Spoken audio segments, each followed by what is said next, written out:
Now Valmiki goes further and says, my Lord, O Sri Ram, what to speak of myself and other human beings?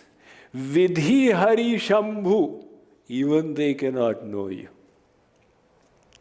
Now they are God. Vishnu and Shankar are God. So what does he mean, that even God cannot know Ram? No, he is using literary expressions here. Even great personalities, huge personalities cannot know you, my Lord. Who else has the guts to say that I can know? And why? You possess innumerable contradictory attributes at the same time. Asthulo nanurupo sava vishvo vishva evacha viruddha dharma rupo sava ishvaryat purushottamaha.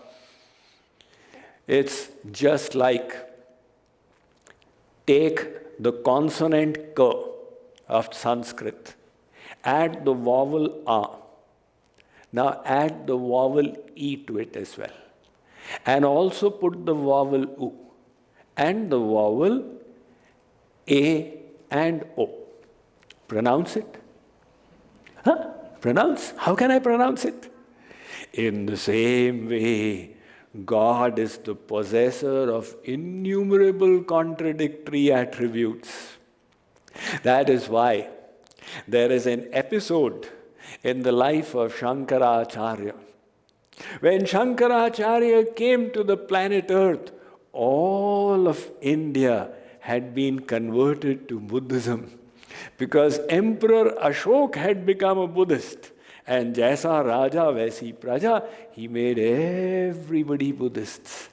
Now, in accordance with the Buddhist Darshan Shastra, it is a widest theory. There is no soul, there is no God. In that situation, Shankaracharya was elevating the consciousness of the people a little higher. He was going around engaging in scriptural debate. One Buddhist guru came to him with 10,000 disciples. And he said, I wish to engage in Shastrarth. Shankaracharya sat down before him.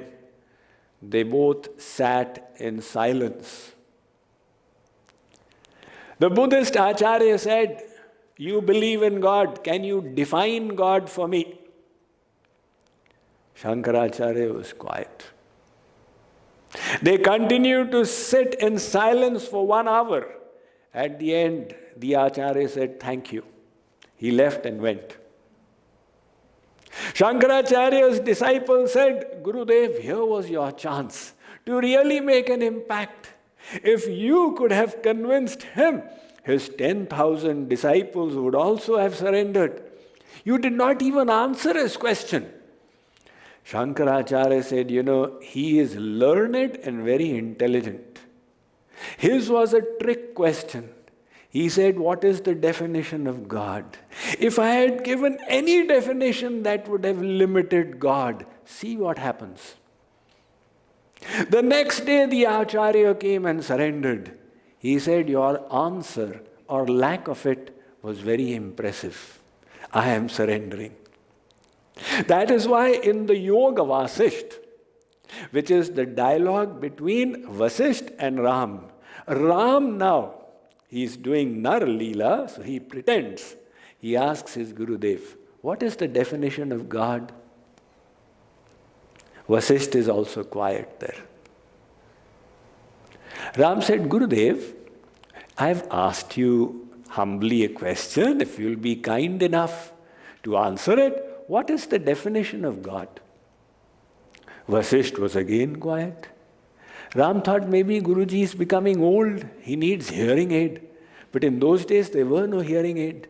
So Ram said, Gurudev, I'm asking you, what is the definition of God?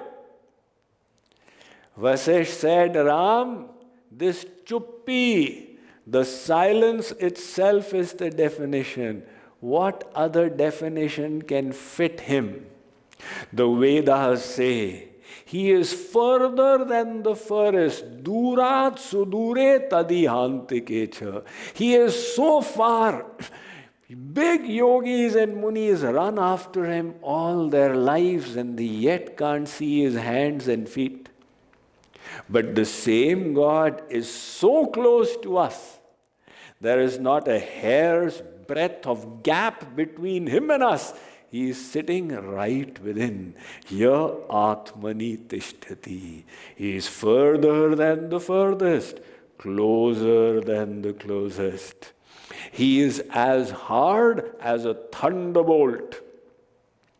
At the time of dissolution, Mahapralaya, when he winds up creation, Lord Shiv does the Tandav Nritya. All the souls do trahi, trahi. The complaints that are happening now because of the pandemic are very little compared to what happens at Mahapralaya. But God sees it all. He doesn't relent. He hardens his heart and says, they are crying, let them cry. That is how hard-hearted the Lord is. And yet he is soft. He is so gentle that any devotee anywhere in the world cries out selflessly, not in self-seeking, in pure love. Oh Lord, I want your selfless devotion and service. God is unable to stand it. He immediately melts and comes running. So, Vajradapi kathorani mriduni kusamani. This is the nature of the Lord, contradictory.